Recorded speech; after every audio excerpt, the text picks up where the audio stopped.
Wow, look at that, you guys. All right, and the first thing that comes to mind is that this thing looks like a work of art. I mean, it's beautiful. You got the nice aluminum colored case on top, and then you have this smoked glass right on top. And the great thing about it, still lets you see the inside components. And we're gonna take a look soon how it looks with the unit on. And the bottom portion here has got this black color. It's got these kind of heatsink looking fins that go kind of all along the sides here. It's really nice looking, and I am compelled right now to turn this thing on so you guys can check it out. So let's go ahead and do that. And we got two dials here. This acts as the power button and settings. And the one on the right here is to control the volume. So let's go ahead and turn it on. Pressing on here. So there we go. You see the volume automatically turned all the way down. You got this green kind of LED around it. I'm gonna just dim the lights a little bit so you guys can see better. And so you got this nice color OLED display here. So you see here we control the volume, and we'll just go down to mute right now, but we'll go ahead and set it very low to, let's say, 10. All right, now I was hoping to see the tubes turn on, but I think I have to turn on to tube mode. So I'm just gonna select this selector here. All right, so it is on tube mode. So looking at the inputs, it has RCA1, RCA2, 3, and XLR. And you can hear that little audible click as it goes through them. All right, looks like that did it. I see the tubes glowing there. And let me just dim the lights so you guys can take a closer look. And here we see the two GE5670 tubes glowing with a nice orange glow there. So the great thing about this amp is it's powerful enough to pretty much power any headphone out there. The amp has the versatility to power anything from the most sensitive IEMs to planar magnetic headphones and even electrostatic headphones. And we'll see the connections for that in just a bit. It can also function as a high-end preamp to feed into your power amp and speakers, or just powered speakers directly. So you can fulfill your headphone and speaker needs with this device. And the nice thing about this amp, of course, is that you can switch back and forth between solid state and tube mode pretty much on the fly. So if you wanted to compare how your music sounds with solid state mode versus tube mode, you could definitely do that pretty quickly. The amp has the versatility to power anything from the most sensitive IEMs to dynamic headphones, planar magnetic headphones, and even electrostatic headphones. And we'll see the connections for those over here on the left just a little bit later. It can also function as a high-end preamp to feed into a power amp and speakers, or just powered speakers. So you can fulfill your headphone and speaker needs with this device. As you can see, the iCAN Phantom has a unique design that looks like it's two separate units, but it's actually a single device with multi-functionality. The enclosure is made out of aluminum, and you see the top portion has the silver aluminum color. Looks really nice with the iFi logo right on top. And if we look at the bottom portion where the connections are,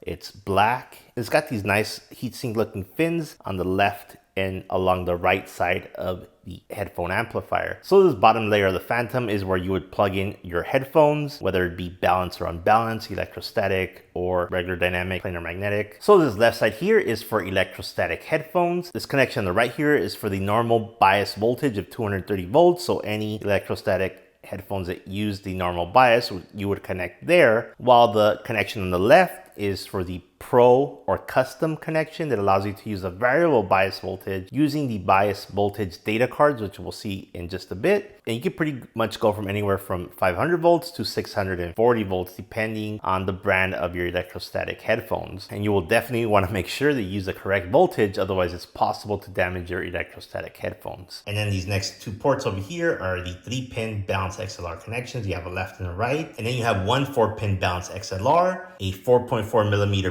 balance connection, as well as a 3.5 millimeter unbalanced connection on top of that. Now going back to these connections that are used for left and right XLR, you can also plug in a 6.3 millimeter positive phase connection and then a 6.3 millimeter inverted phase connection. So let's take a quick look at the back side and see what connections we have there. Okay, so on the left side, you have your inputs, you have your right and left balance inputs, as well as 3 RCA inputs labeled as 1, 2, and 3. Then we have your balanced outputs for right and left channel here, as well as your unbalanced output for these right and left RCA connections. And to the right of that is where you connect the power adapter. Now, if we zoom in and we take a look at these buttons right here, right on top of the black portion of this headphone amp, we see one that's labeled AC, Now that is meant to be used with the electrostatic component. And then the next physical button has an ohm signal. And again, that's meant to be used with the electrostatic connection here. And of course, you do have a power button to turn on the electrostatic section of this headphone amp. And you would also need to insert the voltage bias data card here if you're using a custom or pro connection. And then you would just power on the ESL portion.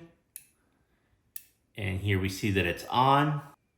So again, we can press this button now, and we have NOR off. And again, you're gonna need to have the V card in there in order to control some of this stuff. And if we hit the ohm button, you can switch between 16 ohms, 24 ohm, 64, and 96. But since I don't have any electrostatic headphones connected, I'm just gonna go ahead and power this off. Now the next button in the middle is the IE match. So the nice thing about this headphone amp is not only can you power your large headphones, you can also use this headphone amp with sensitive IEMs. In order to do that, they do include the IE match feature. So you can turn on IE match for IEMs, or you press it one more time and it turns that feature off. The next two settings should be familiar to those that have experience with iFi products. The first one is X Space. And what X Space does is it gives you a little bit more soundstage. And it does this with analog circuitry. It is not done digitally, so your music won't sound weird. And it has setting for 30 degree, 60 degree, 90 degree, and off. Next, you have the X bass, which is gonna add some additional bass to your music. So if you have certain headphones that don't have a lot of bass, you can use the setting to add a little bit of bass back into your music. You can go anywhere from 10 Hertz, 20 Hertz, 40 Hertz, or just have the setting to off. I'll definitely play around with these settings and we'll let you guys know how well they work in the full review of this product. Now let me turn this unit around so I can show you another interesting thing about this headphone amp. And that is that you have this aluminum panel here in the back that attaches magnetically. So I can go ahead and remove this. And it does have some weight to it, but this has a dual purpose. It can be used to hide the sockets at the front or back when they aren't being used. So for example, if you wanted to protect these sockets here, you can just put it in there and it attaches magnetically. As you can see, has this like seamless look through it. Looks pretty nice, I must say. And it pretty much works the same on the back of the unit. If you want to protect these connections here, you can just place the cover there and you're good to go. But the other purpose of this is that it stores the data cards for the electrostatic bias voltage settings. So here we have these little cards here that are pretty much go anywhere from 500 volts to 600 volts. And so let's say you got some electrostatic headphones that use the pro connection or custom bias connection. And then let's say you look at the specification for those electrostatic headphones and you see that they have a bias voltage of 500 volts. So you would go ahead and pull this card out here. Just stick your finger in there, pull out the card and stick it right in the front here. And then as you can see, it clearly says 500 volts. And that lets you know that it's gonna use the correct voltage for your electrostatic headphones. And therefore you won't cause any damage to your electrostatic headphones. And I'm gonna try to do my best to get a hold of some electrostatic headphones to try with this, because I don't know when the next time is that I'm gonna have something like this flagship headphone amplifier that can handle electrostatic headphones. So if there's any electrostatic headphone companies out there that are watching this, feel free to reach out to me and send me your electrostatic headphones. I'll do a review on them. Try with this, and I'll let everyone know how they sound. All right, when you're done with it, just push it in, take it out, and you slide it back. And again, you can cover the front or back connections, or you could put it where I originally got it from, which is right here. And that's just something I found pretty interesting about this product that I'd show you guys.